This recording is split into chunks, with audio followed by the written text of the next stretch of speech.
Sedikit informasi, ada 130 gerbong pertanian seperti itu. Melanie pun datang dan menemui Layton lagi untuk menanyakan apakah Layton bersedia memecahkan kasus pembunuhan ini. Karena sebenarnya masalah ini sangat fatal dan bisa menyebabkan ketertiban di Snowpiercer terganggu. Ditambah lagi tidak ada satupun detektif pembunuhan di Snowpiercer kecuali Layton seorang. Dan Melanie menawarkan untuk pengangkatan Layton menjadi orang kelas 3. Lalu Layton pun berkata ia bersedia dengan syarat orang-orang di gerbong ekor juga harus dipindahkan ke kelas 3. Namun tentu saja di situ Melanie menolaknya mentah-mentah.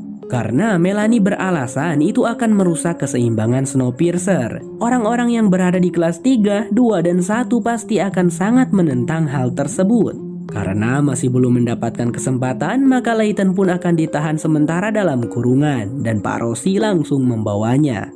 Scene lalu berpindah ke gerbong ekor di mana Pike, Josie, dan semua orang di sana dihebohkan ketika melihat Pak Tua Ipan yang sudah mereka anggap ayah di gerbong ekor meninggoy dunia dengan cara gantung diri. Hal itu pun memicu kemarahan orang-orang di sana. Mereka kehilangan Layton, lalu sekarang kehilangan Pak Tua Ipan. Tak ada cara lain lagi, mereka harus melakukan pemberontakan saat ini juga.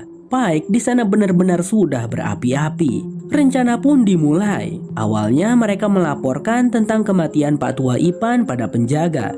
Tentu saja sesuai protokol keamanan, mayat manusia harus dipindahkan dan dibuang. Beberapa penjaga pun membuka pintu. 2 petugas rem, Bastille dan Osweiler juga turut hadir dalam pengangkutan mayat Pak Tua Ipan. Namun ketika Bastille dan Osweiler akan mengecek mayat Pak Tua Ipan, tiba-tiba saja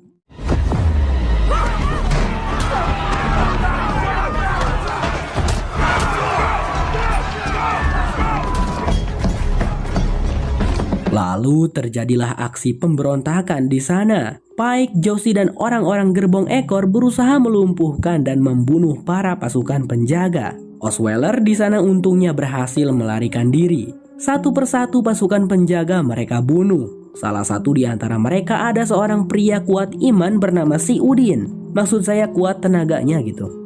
Layaknya seorang fighter, Udin menghabisi beberapa pasukan penjaga sekaligus hanya sendirian saja saking kuat dan OP-nya.